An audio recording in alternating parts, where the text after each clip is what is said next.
Entiendo. Buenas noches, bienvenidos. Gracias por la acogida al webinar de AMPEME.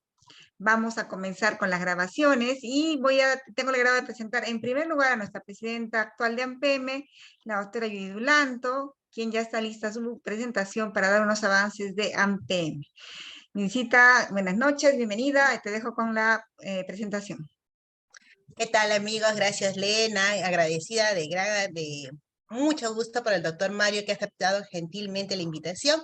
Y bueno, haciendo recordar que AMPEME todos los meses está bajo la producción de webinars para poder refrescar siempre los conocimientos componentes de la alta envergadura como el doctor. Y también hacerles participativo la invitación para nuestro segundo curso taller teórico, práctico de músculo esquelético, pero esta vez ya con un tópico avanzado, con imágenes más allá de lo básico. Va a ser 6 y 7 de mayo, la primera semana de mayo.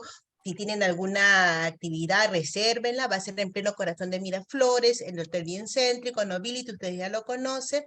Va a ser para vacantes limitadas porque se va a hacer como lo hacemos los talleres de AMPEME. En la mañana la parte teórica y en la tarde va a ser la parte práctica. Puro hands-on con equipos de muy buena generación para poder aprender entre todos nosotros un poco más allá de todo lo que hacemos en ultrasonido, para que ustedes vean los temas y se animen, colegas. Este sábado 6 van a poder ver los temas de rotura tendinosas, va a haber también resonancia magnética nuclear, dado por el doctor Martín Tarazona.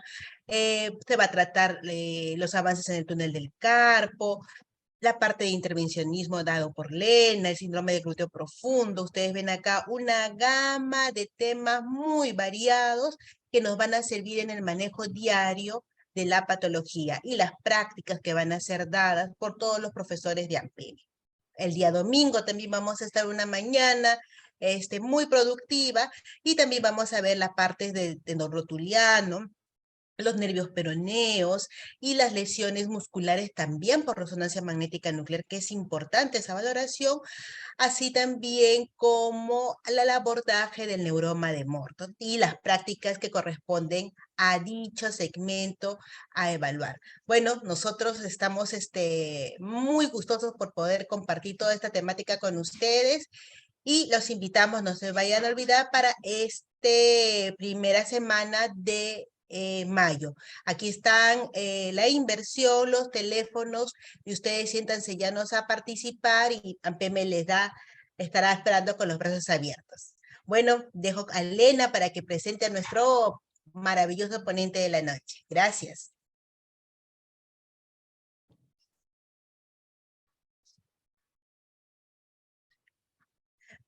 Mientras que Lenita se va conectando, me parece que vamos a ir presentando ya. Ahí está Lena, ya se conectó para que ya Se haga ve la mi pantalla, presentación. estaba hablando, pero no tenía el micrófono activado. Muchas gracias, amigos. Gracias, Judy. Excelente presentación. No se pierdan el primer taller de MSK avanzado de AMPEME, que va a ser en mayo. Judy ha dicho las fechas. Vamos a mandarles también todo el PDF completo para que ustedes puedan ver. Y esta noche tengo el agrado y la satisfacción de presentar al doctor Mario Chávez. El doctor Mario Chávez de México es médico egresado de la UNAM, es reumatólogo, es ecografista certificado por EULAR, PANLAR y el Colegio Americano de Reumatología. Además es profesor investigador de la Universidad Autónoma de Aguascalientes. Va a hablar sobre avances en lo que es artritis reumatoide, se dedica a ecografía. Lo conocí el doctor que fue ponente, o sea, personalmente aún no tengo el agrado, pero ella es como si fuera parte de la familia de AMPEME, porque ya es la segunda vez que da esta clase, una charla magistral con nosotros, en un webinar, un curso que hicimos en pandemia con la Sociedad Brasileña de Ultrasonido, y me quedé enamorada de sus clases, muy didácticas, muy precisas. Muchas gracias, doctor Mario, por aceptar con nosotros, estar con nosotros con AMPEME esta noche. Le deseo muchos éxitos de su clase y lo dejo compartir pantalla. Gracias también, Judith, para que usted pueda deleitarnos con sus clases. Muy amable. Creo que ya se debe de ver Sí, se ve muy bien, se ve muy bien. charla. Bueno, pues muchísimas gracias por la invitación. También ha sido un gusto conocerla, doctora, a través de la pandemia en los congresos con los colegas brasileños, seguir de cerca el trabajo que hacen ustedes, que me parece algo fenomenal. Es una difusión que, bueno, pues hace muchos años uno como reumatólogo soñaba en realidad. Era poca la gente que se interesaba de todas las especialidades, incluidos los reumatólogos. Y bueno, yo comencé en esto hace prácticamente 22 años, de la mano de alguien que ustedes conocen muy bien, que es el doctor Tony Bufar.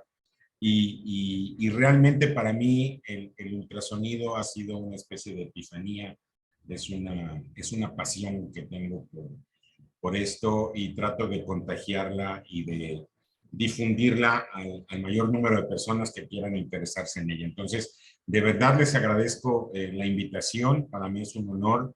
He estado allá bajo otras invitaciones en Perú, que admiro mucho su país y a su gente y con grandes amigos también por allá. Vamos a empezar con esto. Cuando me pidió una charla la doctora, pues pensé en qué podría aportar desde el punto de vista del reumatólogo hacia nuestros colegas radiólogos, a quienes, como siempre lo digo, les robamos esta técnica para llevarla a un terreno que para nosotros es muy importante, que es el de la artritis reumatoide, y vamos haciendo una ecografía mucho más detallada en cuanto a las zonas que queremos explorar, y sobre todo no es tanto la cuestión sonoanatómica, sino algo que veremos más adelante, que es el determinar qué tan activa está una enfermedad. Por lo tanto, el ultrasonido en ecografía musculoesquelética en el contexto de artritis reumatoide puede ayudarnos no solamente en el diagnóstico, que hay algunas claves que les voy a dar para el diagnóstico. Hay muchísimas clínicas de artritis temprana en muchos países del mundo. En algunas coexiste el reumatólogo con el radiólogo. En el Instituto Nacional de Nutrición en México así ha sido durante muchos años, y en otras clínicas que conozco. Entonces, la riqueza de lo que puede uno aprender mutuamente es muy amplia, muy importante. Esta diapositiva la pongo desde hace muchos años, y esta frase me recuerda a mis años de residente. Es algo que les va a llamar mucho la atención, pero curiosamente, cuando yo era residente de reumatología, la clase o la materia en la que más tuve problemas fue en radiología. O sea, teníamos una maestra radióloga, la doctora Lara, y bueno, pues era implacable, esa sería la palabra. Sobre todo con los que no éramos radiólogos, que éramos reumatólogos, y veíamos radiografías simples, veíamos ya algo de ecografía en aquel entonces. Doctor ¿Sí? Mario, disculpe que... Me gusta presentar esta frase porque cuando yo era residente de reumatología, donde más batallé, por decirlo así, fue en el área de radiología. Como que todo apuntaba que no era mi camino, que probablemente sería mejor que me dedicara a la inmunología, a los anticuerpos o alguna otra cosa. Pero pues aquí estoy con ecografía musculoesquelética, que tanto me apasiona, y que les compartiré algo de lo que recientemente reforcé como aprendizaje en un curso que platicábamos la doctora Elena y un servidor, que es un curso de sonoanatomía en cadáveres de la Universidad Autónoma de Barcelona, que además los invito en el momento en el que les sea posible, los invito a tomarlo, porque es un curso imperdible. Es imperdible. La realidad es que el nivel de la gente que está ahí, está el doctor Martinoli como uno de los profesores principales, la doctora Moller, que aquí aparece en pantalla, es la organizadora del curso desde hace 15 años, el doctor David Wong, también un excelente sonoanatomista, y los anatomistas de la Universidad Autónoma la Universidad Autónoma de Barcelona. Entonces, en la agenda que revisaremos en esta charla, hablaremos de puntos que resultan ser muy importantes no solo para los reumatólogos, sino también para los radiólogos que reciben alguna solicitud de examen de un reumatólogo que está interesado en saber si su paciente tiene o no artritis reumatoide y si esta artritis está activa o no está activa. Entonces, de eso vamos a hablar. Este Sonanatomy fue en enero, perdón, no fue en febrero, fue en enero, y así es cada año. Después, en cuanto yo tenga información, con todo gusto se las haré llegar. ¿Dónde nos encontramos ahora en relación a la artritis reumatoide y la ecografía musculoesquelética? Bueno, sabemos que la evaluación mediante esta técnica, sobre todo en los pacientes que tienen sinovitis, y llamémosle sinovitis a esto que clínicamente es tocar esta articulación, la metacarpofalángica o la interfalángica proximal, y sentir que está abultada. Y no solamente eso, además de estar abultada, el paciente, pues, a veces retira la mano porque siente mucho dolor. Y cuando yo era residente y tocaba a mis pacientes y decía, bueno, seguramente le duele, pero acá adentro mi cabeza decía, ¿qué está pasando más allá de la piel? O sea, ¿qué hay allá adentro? Uno lee esquemas de Netter y de los artículos y hay dibujos o iconos muy bonitos representando la membrana sinovial inflamada, pero jamás será lo mismo eso que ver una artroscopía y ver el tejido inflamado o hacer una ecografía porque es en tiempo real y porque nos da mucha información muy valiosa. Entonces, sabemos que el Power Doppler, que es esta herramienta que nos permite ver vascularidad en el área que ocupa la membrana sinovial, es mejor y supera el examen físico. Aquí es donde pisamos desde hace 20 o 25 años, tal vez más, muchos callos. ¿De quiénes? De mis colegas que, aduciendo que la tecnología es el demonio, pues profesan que el ser clínico o un buen clínico, que no está mal, tenemos que ser buenos clínicos, es suficiente como para prescindir de la ecografía musculoesquelética, cosa que yo no comparto. Pero, bueno, el tiempo nos está dando la razón a los que de alguna manera estamos en contacto con esta técnica, porque es indudable, pues, es como ir a un hospital, tener un EBC y que llegue un neurólogo y nos diga, tiene un EBC. Pues sí, pero ¿de qué tamaño es? ¿Qué arterias afecta? Para todos es muy sencillo decir, bueno, pues esperemos que dice la tomografía. ¿Por qué? Porque es el complemento de la evaluación clínica del neurólogo. Lo mismo ocurre en reumatología. El doctor Canoso, que es un reumatólogo avecindado en México, argentino, escribió un editorial sobre esto y dijo que el estetoscopio, el ultrasonido era el estetoscopio del reumatólogo, era ver esas imágenes era un sueño para un clínico.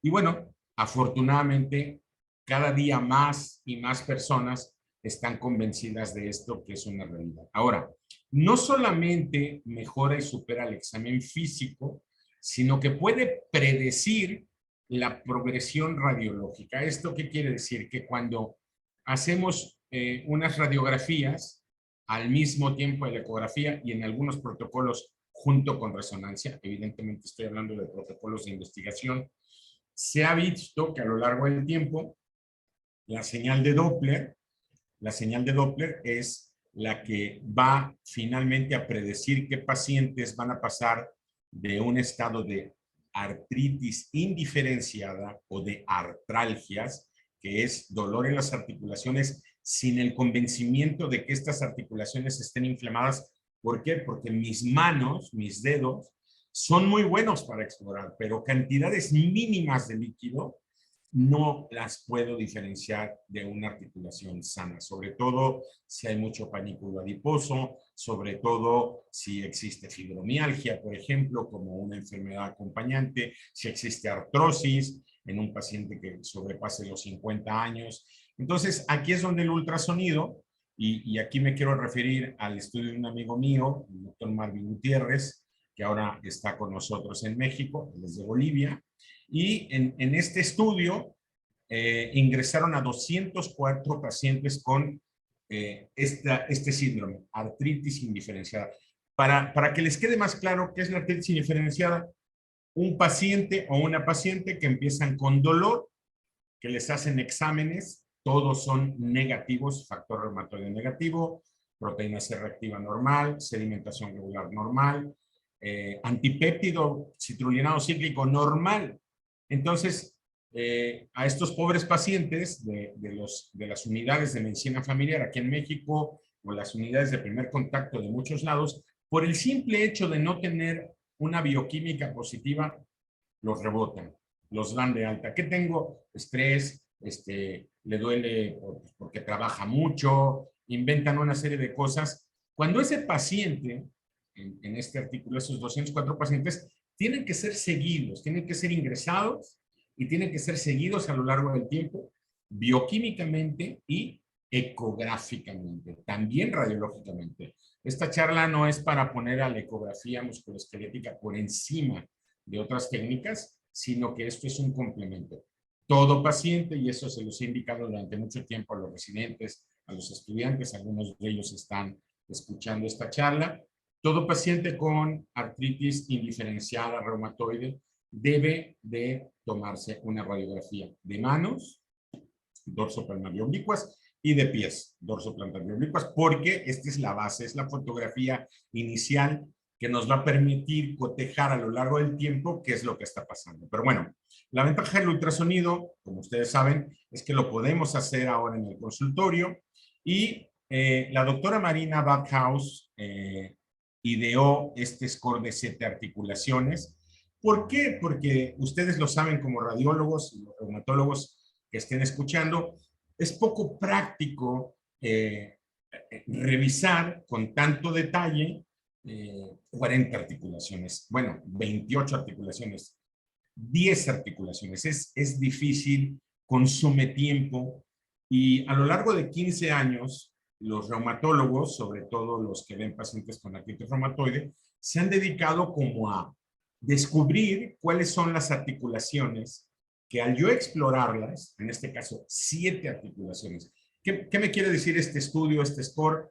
Que si yo exploro estas 7 articulaciones, esto va a ser de una rentabilidad diagnóstica muy alta. ¿Por qué? Porque con pocas articulaciones me va a permitir pronóstico, me va a permitir diagnóstico.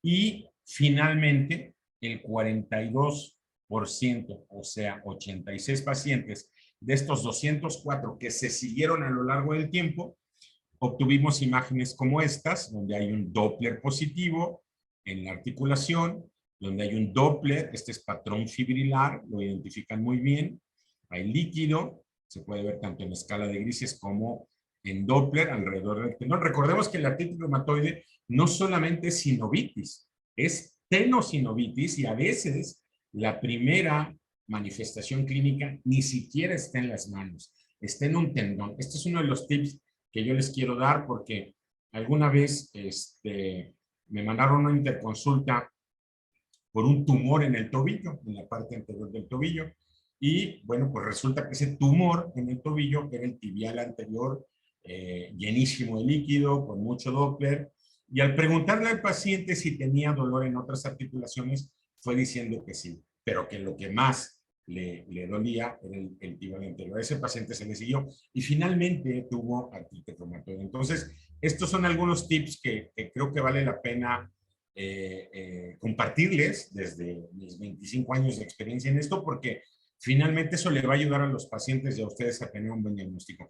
Erosiones. Miren esta erosión que se tiene que ver en 2 planos, en el transversal y en el longitudinal, y que finalmente erosiones que podemos ver en el ultrasonido no las podemos ver en una placa simple de manos y ojo, no es que no las podamos ver, sino que de acuerdo al tamaño, sabemos que una erosión pequeñita, chiquitita, de menos de 2 milímetros, puede ser visible en ecografía y no visible en rayos X simples.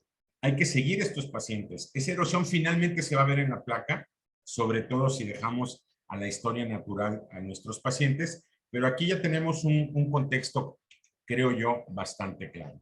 Bueno, Cuando tengo residentes que rotan aquí conmigo de reumatología, sobre todo de centros formadores de reumatólogos, les digo que a veces 7 articulaciones con una consulta un poco saturada, con 30 minutos por cada paciente, en donde se tiene que evaluar el laboratorio, lo clínico y lo ecográfico, incluso 7 son difíciles de evaluar. Creo yo, y este es un tip que les quiero dar, articulaciones clave para el diagnóstico y el seguimiento de artritis reumatoide. ¿Cuáles serían? Si me quedara con algunas, me quedaría con la mano, con la segunda articulación metacarpofalángica, me quedaría con la muñeca, con el receso radiocarpiano e intercarpiano, y me quedaría con el extensor cubital, el compartimiento 6, el extensor carpio ulnaris. ¿Por qué? Porque estas son las articulaciones que en promedio, habrá pacientes que no se afecten tanto de estas, son las que más se afectan en artritis reumatoide y son las que evaluamos. Yo, a manera de ser práctico, les digo, si ya tienes el diagnóstico de la enfermedad y no necesariamente tienes que hacer un score de 7, revisa estas articulaciones como mínimo, en sinovitis y en escala de Gricis. Si te mandan al paciente porque la duda del clínico o del reumatólogo es precisamente saber si tiene artritis, bueno, como mínimo sí tendrás que revisar los 7 sitios que menciona la doctora Marina Barhaus. Bueno, esta es una.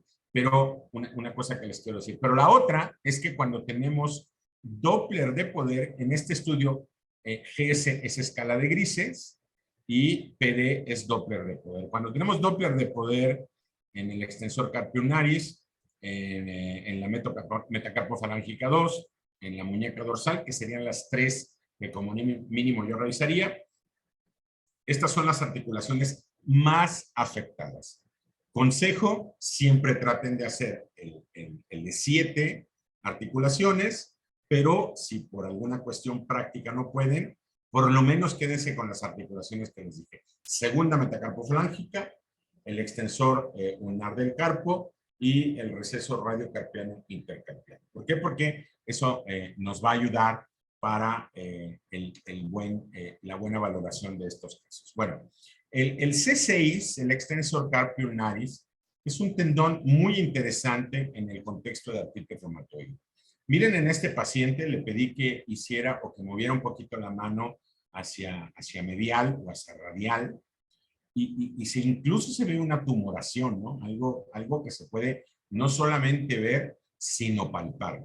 Entonces, cuando le hacemos la eco a este paciente, observamos el tendón, ahora en transversal, en la imagen de la izquierda, si lo ven de frente, y el patrón fibrilar en longitudinal. Aquí está la cortical del hueso, líquido por arriba y por abajo, líquido rodeando, prácticamente está nadando o sumergido en líquido. Y ojo con la ecogenicidad del tendón, porque habrá algunas zonas más hipoecoicas o algunas francamente anecoicas en las que se pueda evaluar pues que hay o existe edema. Algún profesor, el profesor Grassi, el grupo de los italianos, ha llamado a estos huecos en el contexto de artritis reumatoide erosiones tendinosas. Si somos puristas o muy ortodoxos, o si somos más papistas que el Papa, bueno, este sería un término incorrecto, porque no se puede erosionar, pero es como una especie de recordatorio de que si esto se da en el contexto de artritis reumatoide, pues esto podría recordarnos las erosiones que vemos en la cortical. Recuerden, en artritis reumatoide siempre debe de haber una capa de gel muy importante. No escatimen en gel, porque esto les va a permitir, esto negro que estoy viendo yo aquí con la flecha, es el gel, y nos va a permitir obtener imágenes en donde no se modifique la anatomía de nuestra imagen. Bueno, otra vez el extensor. Este es un video. Podemos utilizar una sonda, palo de hockey, si se les hace más cómodo, pero las sondas o las huellas de los transductores actualmente también nos permiten obtener imágenes como esta, en donde se puede ver el halo anecoico. Podemos seguir desde la parte proximal hacia distal, que está más afectado, y vemos que en ocasiones se puede detectar proliferación sinovial, tanto en transversal como si hacemos un barrido en longitudinal, patrón fibrilar, pero líquido alrededor. Siempre es importante ver esto o corroborar esto en dos planos. El extensor digitorum communis es uno de los tendones que también se llega a afectar. Y observen ustedes, en ocasiones podemos llevarnos una sorpresa cuando ponemos el transductor aquí, porque recuerden que a nivel de principiantes por ahí hay un retináculo de los extensores que podría confundirse con tenosinovitis. Pero cuando hay mucho líquido, como en esta imagen que tenemos aquí en longitudinal, patrón fibrilar que no es continuo, zonas anecoicas francas de líquido por encima y por debajo, y cuando giramos a transversal podemos ver cómo incluso se observa como si se fragmentaran los tendones y la ecogenicidad de ellos de acuerdo al grado de edema que existe puede ser distinta. Entonces, aquí hay algunos ejemplos, no solamente en escala de grises, también con Doppler. Observen la señal de Doppler. Recuerden que el Doppler, esto es muy importante, sobre todo para los que comienzan, el Doppler no existe en el líquido. Ajá. El Doppler es un vaso sanguíneo, finalmente. Por lo tanto, aunque aquí no veamos nada, y aquí veamos una señal roja, o naranja, o azul, el color que le quieran poner, esto es un vaso sanguíneo, no es, el líquido está inflamado y por lo tanto se ve rojo. No, no, no. Siempre será la representación de un vaso asociado a la proliferación sinovial y puede estar distribuido uniformemente o solamente en algún lugar. Ahora, otra cosa importante, el diagnóstico diferencial de estas imágenes con Doppler positivo, recuerden que el Doppler positivo no es patognomónico de absolutamente nada. Nos habla de vascularidad, pero esa vascularidad podría verse, y lo saben ustedes muy bien, yo no se los voy a enseñar, en un tumor, en una infección, en un problema inflamatorio. Así es que cuidado con el Doppler, no necesariamente indica actividad. Tu paciente tenía, bueno, si el contexto de este paciente es que bioquímicamente está bien, que no hay datos de infección, leucocitosis, neutrofilia, fiebre, tal, que ha respondido adecuadamente, pero que ahora el reumatólogo sospecha que hay un periodo de reactivación porque no hay respuesta al tratamiento. Esto es lo que podemos ver y en ese contexto podríamos decir, bueno, hay actividad. EULAR, veremos una diapositiva posterior, ha estadificado esta actividad y aunque es una escala semi-cuantitativa, que creo que lo será por mucho tiempo, pues es lo que más nos ayuda para poder dar información valiosa, no solamente al reumatólogo, al radiólogo, al rehabilitador, al internista, al cirujano, sino también, perdón, al paciente. Les va a sorprender esto, pero por lo menos yo que veo una cantidad considerable de pacientes con artritis reumatoide, a lo largo del tiempo el paciente voltea a ver a la pantalla, hay algunos que me han dicho, oiga, y veo que estoy menos rojito, menos naranjita, sí, muy coloquialmente, y están al pendiente, ¿eh? No crean que voltean a la pantalla y ven y preguntan. Creo que esa es una cuestión importante sobre la relación médico-paciente en estos contextos. Recientemente compré un acoplador o acopladores. Yo sé que hay acopladores específicamente para ciertas regiones. Este es un acoplador que a mí me ha servido, lo he compartido en varios chats de reumatología musculoesquelética. Miren la imagen de la izquierda, como aquí hay aire que se ve aquí en las burbujitas, pero el acoplador nos permite tener esta capa gruesa. Por supuesto que en el caso del Doppler va a comprimir, porque estamos comprimiendo nosotros directamente acá, y podemos perder un poquito de señal, pero en escala de grises, para ciertas estructuras, la piel, por ejemplo, buscar cierto tipo de erosiones, algunas imágenes que he compartido con ustedes de nervios, Es una muy buena ayuda. Entonces, bueno, pues es una recomendación, sobre todo para buscar en lugares muy, muy superficiales, muy pequeñitos, algunos detalles. Se puede partir a la mitad.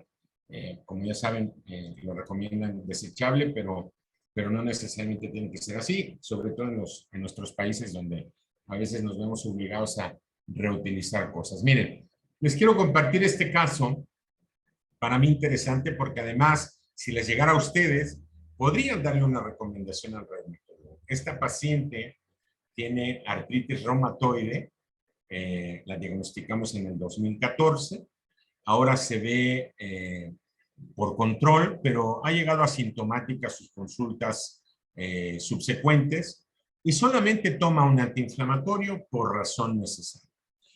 Lo interesante de este caso es que cuando yo le pregunto a la paciente me autorizó no tapar sus ojos por una razón. Miren, está atenta, igual que yo lo estoy, yo soy inconfundible, pero ella está atenta a qué está pasando aquí. Y esta imagen que logro obtener, como les dije hace un momento, con una gran capa de gel, una sonda o transductor de 18 megahercios.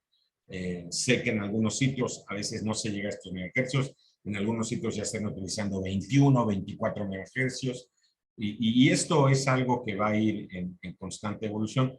Pero miren, observen cómo puedo ver la distensión de la cápsula, la presencia de este Doppler de poder que abarca pues más del 50% del área que está ahí. Y observen en escala de grises, cuando hago esta compresión y descompresión, cómo puedo ver aquí tejido de proliferación sinovial y a la aplicación de Doppler esta señal hermosísima, preciosa, que me indica que esta paciente tiene actividad inflamatoria. Pero ojo, ojo. Si yo les preguntara a ustedes, no importa que no sean reumatólogos, pueden decir lo que quieran. Aquí no hay respuestas malas. Voy a hacer una pregunta abierta, no sé, doctora, o quien esté controlando esto, si alguien quisiera contestar y se le pudiera dar el micrófono. Esta paciente tiene actividad, y tiene una actividad que podríamos decir que es grave. Vamos a suponer que no fuera mi paciente. ¿Qué recomendación le darían al reumatólogo que ve a esta paciente?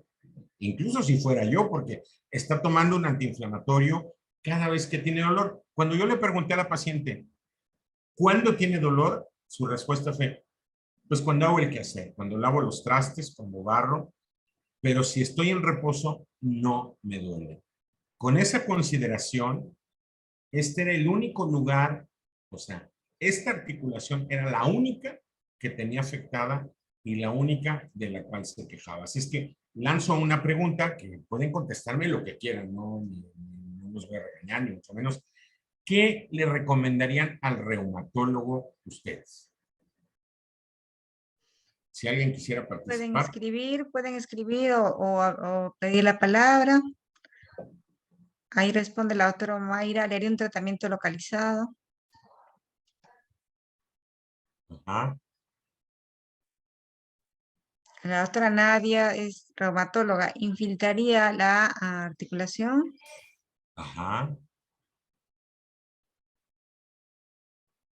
Muy bien, muy bien. Bueno, a quien me dijo de los acopladores, los venden en Amazon, ¿no? Al final lo responderemos.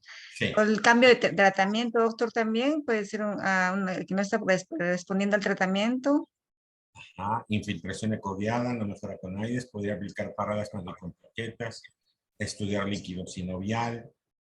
Fíjense que me da mucho gusto porque todas las afirmaciones que están haciendo son correctas. O sea, desde distintos ángulos, para el traumatólogo, para el médico general, ya sabíamos que tenía artritis reumatoide, por lo tanto, probablemente el análisis no resultaría tan eficaz.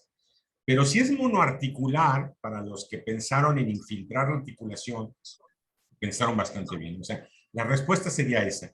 Como no hay más articulaciones afectadas, no habría necesidad de dar un tratamiento sistémico, sino como es una monoartritis en el contexto de una artritis reumatoide, pues lo más sencillo del mundo es agarrar un poco de esteroide, metilprednisolona, guiar la agujita por acá y aplicar el medicamento y darle un seguimiento a esta paciente. Entonces, gracias por participar, de veras, creo que es un buen ejercicio y voy a continuar con la siguiente diapositiva porque ahora vamos a hablar de un tema que de repente sí nos preocupa un poquito, sobre todo por el rechazo que se les da a estos pacientes en las consultas de primer contacto, en las atenciones de primer contacto. Este es uno de los primeros cursos que hicimos en México. Hay gente de toda América Latina, de España, de Italia, el doctor Filippucci, la doctora Naredo, es probablemente la alumna predilecta del doctor Tony Buffat, que fue mi tutora, la doctora Ingrid Moller, que hace el Sonanatomy Course cada año, compañeros de Colombia, de Argentina, el doctor Carlos Pineda, que ahora dirige, Magali Alba de Perú, por supuesto, Tony Buffat, que está aquí atrás de Carlos, y bueno, pues esos son recuerdos que también me vienen a la cabeza y que quiero compartir. La artritis reumatoide seronegativa, ¿qué pasa con estos pacientes?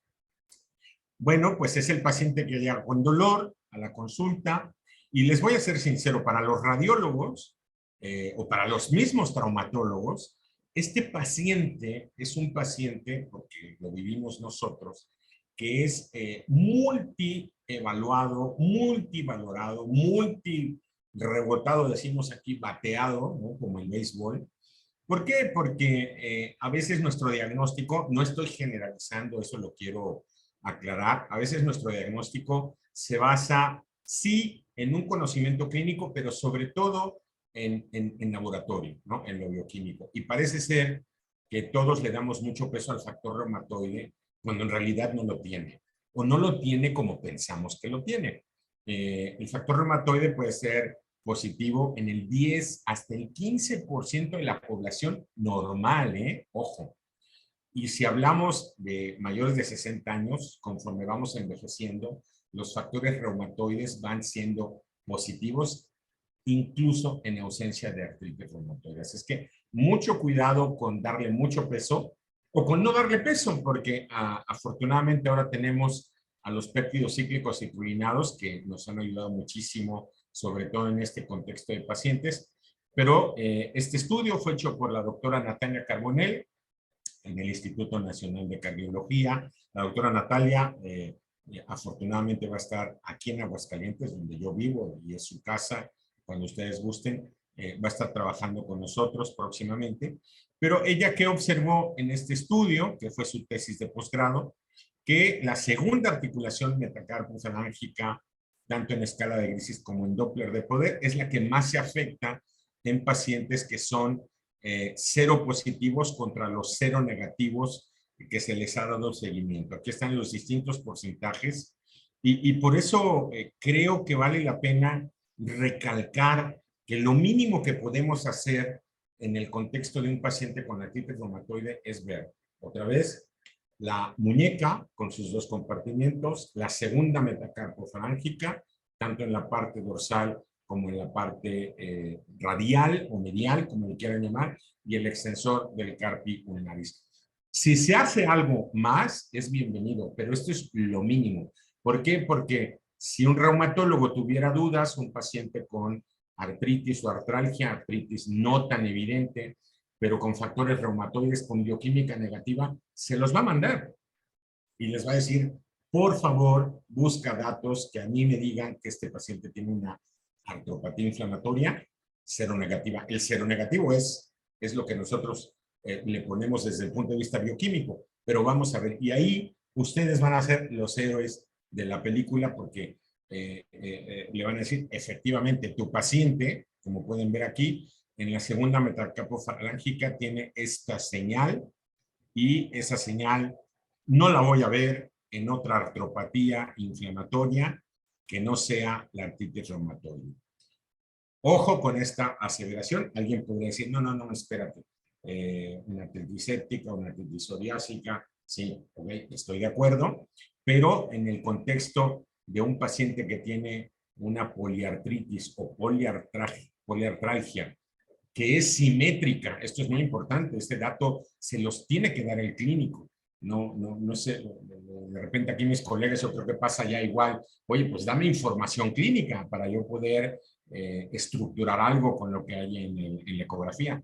Entonces, en este caso de una AR seronegativa, aquí está la gran capa de gel que siempre les suplico que hagan, podemos obtener esto. Y si este paciente tiene factor reumatoide negativo y citrulinados negativos, juren que este paciente tiene artritis reumatoide y que seguramente en un futuro habrá una seroconversión de esos reactantes de fase aguda. Bueno, esta es la escala semi-cuantitativa que se hizo en colaboración de EULAR con un grupo que se llama OMERACT. Y si ustedes ven con grandes capas de gel, perdón, mi flecha, no sé por qué se perdió. Bueno, con grandes capas de gel, se puede observar del lado izquierdo grado 0, 1, 2 y 3 a la escala de grises y del lado derecho igual 0, 1, 2 y 3 a la escala de Doppler de acuerdo al área que esté afectada. Cuando más del 50% está afectado es un grado 3 y así lo vamos a expresar. Y tenemos que expresar grado 3 en escala de Doppler, grado 3 en escala de grises. No necesariamente siempre van a coincidir, porque puede que no exista el Doppler en algún caso. Déjenme regresar un poquito porque no sé por qué. ¿Ustedes observan mi flecha, mi señalador? Porque No, no se ve. de repente se perdió aquí. Bueno, aquí está. No sé si es el fondo verde. Pero bueno, lo que les quiero decir es que esta escala combinada es lo que muy seguramente los reumatólogos que les envíen casos de artritis reumatoide, si se los envían como problema diagnóstico, mi más sentido pésame porque van a batallar. Se batalla mucho en esos casos. Si se los envían como seguimiento, son estudios muy sencillos en realidad. La variable casi siempre sí, no hay, sí hay.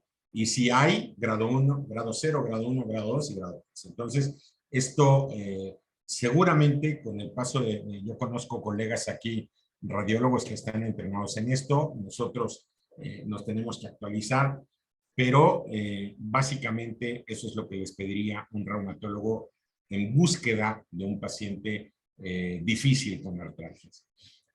Ojo, el doctor Ruta, que es un gran amigo mío, un reumatólogo argentino, que está en La Plata, aquí ya se ve otra vez la flechita, hizo este estudio, y este estudio es consistente, probablemente les voy a ahorrar muchas horas de lectura, porque cuando ustedes evalúan la señal de Doppler en el contexto de artritis reumatoide, lo que siempre nos va a dar un valor estadísticamente significativo va a ser la tenosinovitis en el ultrasonido con señal de Power Doppler positivo. Tiene un valor predictivo impresionante. Eso contra la escala de grises, incluso con las erosiones en rayos X que aquí están, contra la elevación de la proteína C reactiva o la sedimentación globular, es lo que nos va a dar sobre todo la tenosinovitis, no tanto la sinovitis. La tenosinovitis es lo que nos va a decir o diferenciar como una característica primordial de los pacientes con artritis reumatoide seronegativa, que es de lo que estábamos hablando en esta parte de la charla, de la agenda que tenemos. Así es que si el reumatólogo te manda a un paciente, oye, quiero que veas si tiene artritis, ¿cómo salió su factor reumatoide? Negativo. ¿Cómo salió su negativo? Digo, a veces uno preferiría no saber la información o dámela. Yo a veces le digo al referente, ¿sabes qué? Voy a hacer el estudio, voy a ver qué encuentro y después te pregunto algunas cosas. Algunos prefieren hacerlo antes, pero finalmente creo que debe de haber un intercambio entre los médicos que evaluamos un paciente, tanto desde el punto de vista clínico como el de imagen. Ahora, para complicar un poquito este escenario, la sinovitis, que aquí este aparato que yo tengo me permite ver en escala de grises y con Doppler de poder, que este es un grado 3, como todos lo podrían ver. Esta es la articulación de la muñeca, la articulación radiocarpiana, la articulación intercarpiana. Aquí hay un septo, esto es lo que vemos en longitudinal. Bueno, para complicar el problema, nosotros tenemos distintos índices de actividad. Entonces tenemos el DAS-28, que seguramente lo han escuchado de reumatólogos porque es universalmente utilizado. Disease Activity Score de 28 articulaciones. Se hace una ecuación ya con proteína C reactiva, ya con sedimentación globular, y se determina, de acuerdo a la numeración que salga, el resultado está constante, si es actividad baja, moderada, está en remisión o es severa. Sin embargo, hay otros, el CDAI, que es Clinical Disease Activity, o el SDAI, que fíjense ustedes, en este mismo paciente un índice de actividad baja y los otros dan actividad moderada. Y si yo veo esta articulación y me centro solamente en lo que estoy viendo aquí en el Doppler, yo diría que este paciente tiene una actividad altísima, que no se correlaciona con lo que están dando nuestros parámetros. Bueno, esto ha llevado a un término muy importante que se conoce como actividad subclínica o sinovitis subclínica. ¿Cuál es ese escenario? Muy sencillo, el reumatólogo te manda un paciente, te dice que bioquímicamente está de maravilla, que está muy contento, pero que pues, piensa que tiene algún dolor mecánico porque es secretaria, carpintero y tal, y quiere que lo revises. Bueno, y por sorpresa, revisas al paciente y te das cuenta que tiene Doppler, tal vez no una señal como esta, pero que bioquímicamente y clínicamente no está tan bien. A eso le vamos a llamar, o le llamamos en ecografía musculoesquelética, en el contexto de AR, una sinovitis subclínica. Y es algo muy importante de información para el clínico porque le permite modificar o no modificar el tratamiento farmacológico. Entonces, esto también es un detalle que creo que es importante que compartamos, que ustedes sepan, porque así es como lo manejamos. Este es nuestro último curso presencial antes de la pandemia. Hay reumatólogos de todo el país. Aquí está la doctora Moller de Barcelona, que fue nuestra invitada especial en ese curso. Algunos de nuestros reumatólogos ya dan cursos en otros lugares. Y bueno, esta es una diapositiva del recuerdo. Ya volvimos a tener uno hace 2 meses en Mérida, celebrando 21 años del primer curso que se hizo, a menos que ustedes me desmientan, pero tenemos registro que el primer curso de músculo esquelético, ojo, en el contexto de reumatología, no en el de radiología, que sé que hubo antes, se hizo en México en el año 2003.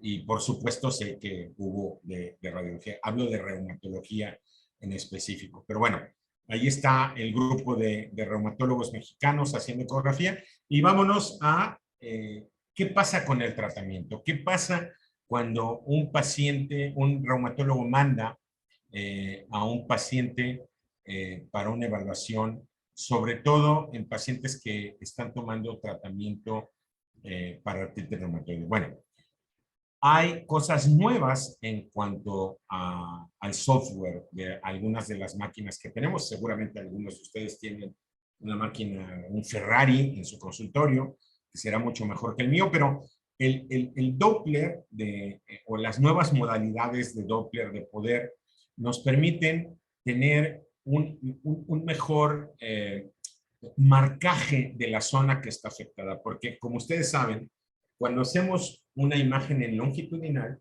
bueno, puede ser que la doctora Elena lo tome 1 milímetro más medial que yo, o que algún reumatólogo lo tome 1 milímetro más lateral, y bueno, ya no es el mismo lugar en donde se evaluó esto. Hubo una época en la que esto se quiso manejar con sondas 3D, pero no fue consistente, no fue consistente, pero fíjense cómo sabiendo que hay variables que afectan el ultrasonido musculoesquelético, este estudio está interesante porque 2 de los revisores eran daltónicos, entonces tenían problemas para ver ciertos colores y tuvieron que modificar un poquito el color para poder ver esto. Pero bueno, a lo que quiero llegar es que con una gran cantidad de gel, otra vez, algunos softwares para ultrasonido pueden darnos una mejor idea de cuál es el área que está afectada. Es como si se hiciera una abstracción de la zona que está afectada, y esto en estudios inter e intraobservadores ha sido más consistente. Esto es relativamente reciente.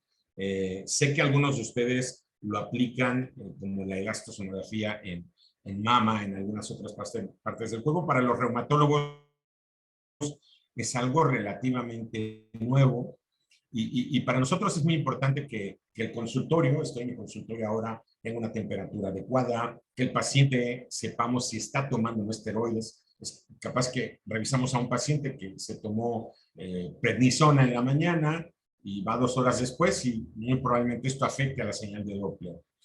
Todos esos detalles son muy importantes a la hora de hacer un estudio de estos.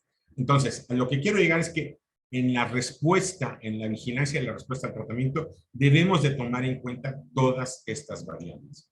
Y hay algunas otras variables que tienen que ver con el riesgo individual de desarrollar artritis reumatoide. Y en este riesgo, lo que más ha resultado significativo, sobre todo para mis colegas radiólogos, es la presencia o la positividad de los anticuerpos con el antipéptido cíclico citrulinao positivo, que ya afortunadamente se pueden obtener de manera universal, los podemos pedir en cualquier laboratorio prácticamente, y vamos a obtener ese resultado. Entonces, la positividad de estos anticuerpos, ya no en el contexto de AR0 negativa, sino en el contexto de un paciente con poliartritis simétrica aditiva más señal de Power Doppler, nos va a dar como resultado una posibilidad casi del 100%, aquí está, de desarrollar o de tener el diagnóstico de artritis reumatoide. En este caso, aquí tenemos una imagen en escala de grises. Esto es anecoico, esto es isoecoico porque ahí hay tejido, y observen lo que les dije hace un momento. En el líquido no puede haber Doppler positivo si no existe un vaso sanguíneo. Ocurrirá generalmente donde hay panus reumatoideos en un paciente que finalmente se detectó una sinovitis subclínica. Y en cuanto al manejo, este es otro de los cursos que dimos aquí en México, en la ciudad de Monterrey, en el estado de Nuevo León, que es vecino a los Estados Unidos, un lugar muy progresista, donde de hecho se encuentra, este es un dato cultural, se encuentra el municipio más rico de toda América Latina. Y bueno, pues los compañeros de Monterrey están muy orgullosos de esto. El doctor Mario Garza, que es oriundo de Monterrey. Vamos a hablar un poquito del manejo no farmacológico. La doctora Ana Laura, que aparece a mi derecha y es mi mano derecha en muchos de los cursos, alumna mía, muy sobresaliente. Ahí está lo que quiero presentarles, este caso muy interesante. Este paciente había respondido parcialmente a... creo que hay un poquito de sonido, lo voy a detener. Este paciente había respondido parcialmente al manejo. Miren esta pelota, esta bola, con esta imagen que obtuvimos ahí. Yo ahora me dedico mayoritariamente a la consulta privada y tengo el tiempo de poder combinar mi labor en el consultorio privado con pacientes que desean que yo entre a sus cirugías. Y ahora, y se los he de decir, es mucho más común que yo envíe pacientes a cirugía. El doctor González, cirujano de mano, con el que trabajo, y una foto enviada por el paciente que en la información que les tengo que dar es que es veterinario. Entonces, no podía atender a sus pacientes, a los perritos, a los gatitos, de una manera adecuada. Él operaba. Y fíjense cómo cosas como esta, ¿no? Todo surge de una evaluación clínica, de una evaluación sonográfica, y lleva finalmente, este paciente era poco respondedor a las terapias, incluso a las biológicas. O sea, no solamente era darle los fármacos convencionales, metotrexate, sulfidina, leflunomida, sino que cuando usamos una terapia biológica tampoco funciona. ¿Por qué? Porque había una gran cantidad de panus o paño reumatoideo que se colectó a lo largo de los años. Y aquí, ahora sí, está la imagen o una de las imágenes de la cirugía, una cirugía sumamente cruenta, ¿no? en donde se tuvieron que disecar algunos tendones, retirar esa membrana sinovial o esa sinovitis. Y bueno, las imágenes son dramáticas. De las pocas veces, yo no sé ustedes, pero la cirugía nunca fue muy fuerte en el pregrado. Y bueno, afortunadamente todo salió bien. Vamos a ver la siguiente diapositiva. Ah, y una cosa, antes de pasar a la diapositiva de resolución de este caso. Miren, él es el anestesiólogo y me dio muchísimo gusto ver, no sé si hay anestesiólogos o traumatólogos, háblenle a sus compañeros anestesiólogos que están entrenados en ecografía, porque nuestro anestesiólogo llegó con su ecógrafo y nos dio un bloqueo regional para que el doctor operara de la mejor manera. Y eso para mí fue una sorpresa. Yo no conocía al anestesiólogo, pero me da mucho gusto ver que rehabilitadores, radiólogos, anestesiólogos, médicos del deporte, reumatólogos, estamos más empapados en esto. Y si colaboramos, podemos lograr grandes cosas. Bueno, esa es una nota al calce que me dio mucho gusto. Y miren ustedes, lo que vieron de la bola es el paciente hace unos días, para insistir en que no todo es tratamiento farmacológico. Y quiero hacer este énfasis porque en muchos servicios de salud, el paciente llega, le dan una receta, híjole, qué feo que tenga estas bolas, pero ni modo, así es la vida, tómese su tratamiento y a seguir adelante. No, también existe la cirugía. Miren, este paciente me refirió que volvió en su trabajo, volvió a hacer cirugías a los perros, a los gatos. No corre el video, no sé si corra con ustedes, pero lo que hacía el paciente, digo, más allá de que se ve muchísimo mejor, en este video corría, apretaba y extendía sus manos. Bueno, voy a pasar a la siguiente diapositiva. Ya estoy en la recta final. Un momento. Ahí está. Y bueno, no olviden, por favor, que la cirugía es una posibilidad que siempre está latente. Muchos de los traumatólogos, colegas, se quejan de que enviamos a los pacientes demasiado tarde. Este paciente no es ninguna excusa, me lo podría decir la colega traumatóloga que anda por ahí. Era un paciente que, fíjense, lo anímico, se veía tan mal que él mismo se había hecho la idea de que nada podía mejorar. Por lo tanto, abandonaba fácilmente los tratamientos y tenía poco apego al tratamiento. Entonces, capten a esos pacientes, convénzanlos de que se pueden hacer cosas. Y bueno, aquí están algunos de los revisiones. Esta revisión, que es relativamente reciente, de la cirugía de mano en pacientes con artritis reumatoide o mano reumatoide, como la conocen los traumatólogos. El compartimiento de los extensores es uno de los más afectados, en muchas series del 15 al 40%. Los tendones más afectados, y aguas con esto porque se pueden romper, son el compartimento SIG, el 5, el mini-MIR, como yo le digo, el mini-MIR, y el extensor digitron comunis, que lo habíamos visto referido en una diapositiva previa. Recurren, aunque se operen en el 10%, pero el riesgo de una ruptura se minimiza dependiendo de cómo nos encontremos ese tendón y cómo esté controlada la enfermedad de base. Y por último, porque sé que algunos de ustedes son reumatólogos o hay alumnos míos, existen nuevos tratamientos o nuevas pautas de tratamiento para artritis reumatoide. ¿Cuáles son ellas? Durante muchos años nos sorprendieron los anti-TNFs, los antifactor de necrosis tumoral. Después vinieron otros mecanismos de acción, anti-interleucina 6. Sé que para muchos esto es ciencia ficción, pero es algo con lo que tenemos que familiarizarnos porque un familiar, un amigo, alguien puede usar esto o nosotros mismos. Ya hay indicación de los inhibidores de JAK-INHI para muchas otras cosas. Uveitis, espondilitis anquilosante, CUSI, psoriasis, enfermedades de la piel.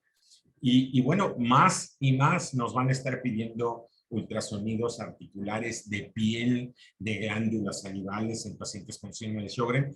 Y les quiero presentar este caso de una paciente que curiosamente vi el día de hoy. No dio tiempo de anexar la diapositiva, pero cuando la vi por primera vez, que fue la semana 0, y decidimos darle un inhibidor de JAK que se llama upadacitinib. En México este fármaco tiene probablemente 8 o 9 meses de haber sido aprobado, y en el mundo tal vez un año y medio. La paciente tenía esto de manera basal en la semana 0, una escala de grises con una distensión del receso, esto es la muñeca. A la semana 4 de tratamiento, bajó esta distancia, esta distensión, pero también bajó la ecogenicidad. ¿Te acuerdas que estamos en escala de grises del tejido que estaba afectado? No desapareció, pero para un fármaco contra artritis reumatoide, esta respuesta es realmente rápida. Miren lo que pasó. Ella es la paciente en la semana 0. No se nota mucho, tiene casi 80 años, pero traía muchísimo dolor en la muñeca izquierda y en la muñeca derecha y en las metacarpofalángicas. Cuando hicimos la ecografía, podemos ver no solamente escala de grises, sino Doppler positivo. A la semana 4, en la misma articulación, podíamos observar que había disminuido de una manera muy importante la señal. Insisto, esto que ven no es lo habitual, esto se ve con los medicamentos que más recientemente se han integrado al armamento de los reumatólogos para el tratamiento de artritis reumatoide. ¿Y qué pasa? Que esta paciente puede llegar con ustedes para una evaluación clínica, para que el reumatólogo diga, oye, ¿cómo está funcionando mi tratamiento? ¿Puedo seguir con él? ¿Puedo modificar las dosis? ¿Puedo combinarlo? Y bueno, eso es lo último que quise presentarles en el contexto de lo que estamos haciendo los reumatólogos en el tratamiento de esta enfermedad. Esas son mis redes.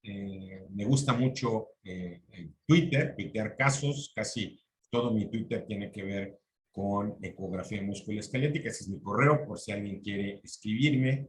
Mi página web, reumatologiaclinica.com.mx. Y pues básicamente con esto quiero agradecer su atención a mi charla y bueno, no sé, me pongo a sus órdenes para cualquier duda que pudieran tener. Muchísimas gracias. Excelente, excelente, doctor. Muchas gracias. Excelente charla. Hemos estado atentos todos en todo el momento. Muy didáctico, como siempre. Y visita, no sé si hay un par de preguntitas porque ya pasamos las 9.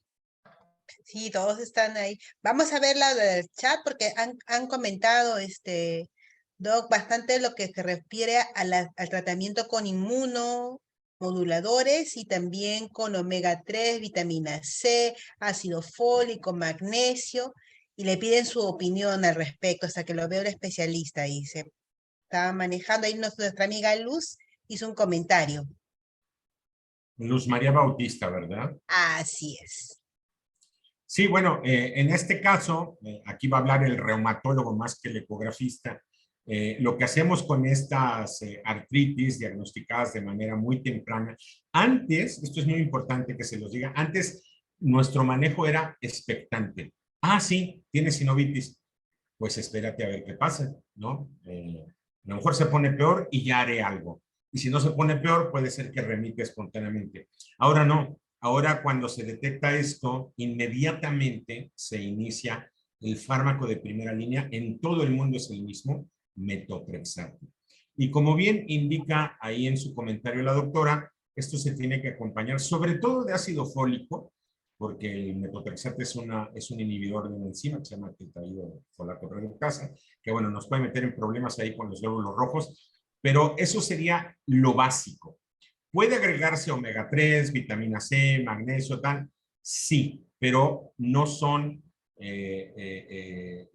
medulares, no son angulares en cuanto al tratamiento. Lo básico que yo incluso en la universidad les digo a mis alumnos es, ustedes pueden iniciar, aunque no sean reumatólogos, una dosis baja de metotrexato, 10 miligramos, ácido fólico, un antiinflamatorio, y adiós con el reumatólogo. ¿Por qué? Porque ahora no podemos dejar pasar tiempo. Tal vez en el contexto de la medicina privada yo pueda ver a un paciente en 3 semanas, en un mes, pero no sé allá, aquí institucionalmente, un paciente para que llegue al reumatólogo, habiendo pasado por el médico familiar, por el médico internista, muy probablemente llegue a los 2 años con el especialista para que le inicien metotrexate cuando se lo pudieron haber iniciado 2 años antes. En 2 años, la artritis reumatoide hizo su mayor daño. Entonces, de repente, el reumatólogo se enfrenta con que le llega un paciente que ya fue valorado y tal, pero que no fue tratado oportunamente y en ocasiones poco es lo que se puede hacer. Está bien vitamina C, está bien omega 3, pero cuando hablamos de inmunomoduladores o fármacos inmunosupresores, el estándar de oro sigue y seguirá siendo por mucho tiempo metotrexate. Ok, una última pregunta a la doctora Nadia. ¿Qué parámetros técnicos para tener una imagen adecuada en Doppler, del Power Doppler? Ok. En el caso del Power Doppler, algunos de los equipos, por ejemplo el mío, ¿no? Cuando me lo vinieron a instalar, hicimos un ensayo con pacientes. Creo que esto es muy importante cuando se trata con distintos equipos, y determinamos el PRF. Bueno, sí, alguien está... Perdón, creo que algo se metió de sonido. Entonces, esos parámetros que se quedaron grabados se deben de determinar en cada paciente, sobre todo el PRF, que en este caso es de 0.75 en mi aparato, y lo que nos dicen los profesores cuando estamos viendo una imagen de Doppler, ¿cuál es el Doppler óptimo en el cual dejamos de ver el ruido, ¿no? Sobre todo cuando hacemos esta capa de gel que puede modificar un poquito esto, aumentamos la señal hasta saturar Doppler la imagen, nos vamos hacia abajo otra vez y cuando se pierde esta señal, que es el protocolo que se sigue en muchos estudios, se pueden obtener imágenes muy bonitas como las que vimos, pero se parte de un porcentaje en cuanto al Doppler de poder, que es más o menos del 43%. Y ojo, las condiciones en las que se hace el estudio son muy importantes. La temperatura del cuarto, la posición del paciente en manos, el paciente sentado, una mesa de Mayo, que no esté muy frío, que no esté muy caliente, verificar que no haya usado esteroides, por lo menos en las últimas 12 horas, es lo aconsejable. Y bueno, es lo que yo les podría compartir para obtener muy buenas imágenes de Doppler de poder. Y sobre todo tener en cuenta en el contexto si este paciente podría no tener otras causas que nos dieran como consecuencia una señal de Doppler positiva. Por ejemplo, hemos tenido pacientes que no son mis pacientes, me los refiere un reumatólogo, no está seguro del diagnóstico y el paciente debutó con una monoartritis. Bueno, pues sorpresa. De repente esa monoartritis tiene Doppler, pero tiene doble contorno y es gota, ¿no? Y ahí podemos darle la clave al médico referente. Fíjate que encontré sí sinovitis, sí señal de Doppler, pero algo que no se ve en artritis reumatoide, que es un doble contorno. Diagnóstico, gota. Podemos tener el suficiente poder para decirle eso a nuestro médico referente. Entonces, ahora que hacía la pregunta a la doctora, me vino a la mente ese caso. Muy bien, gracias por las preguntas. Podríamos conversar toda la noche. Le agradecemos excelente exposición. No sé si doctora Duranto quisiera decir unas palabritas para finalizar.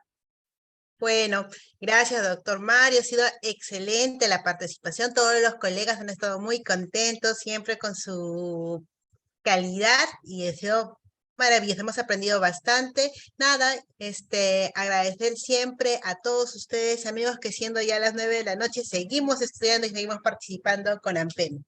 Nada, agradecerles a todos. Nos despedimos, hasta pronto, ojalá nos veamos pronto, 6 y 7 de mayo, taller de AMPEM avanzado. No se pierdan, estaremos en redes.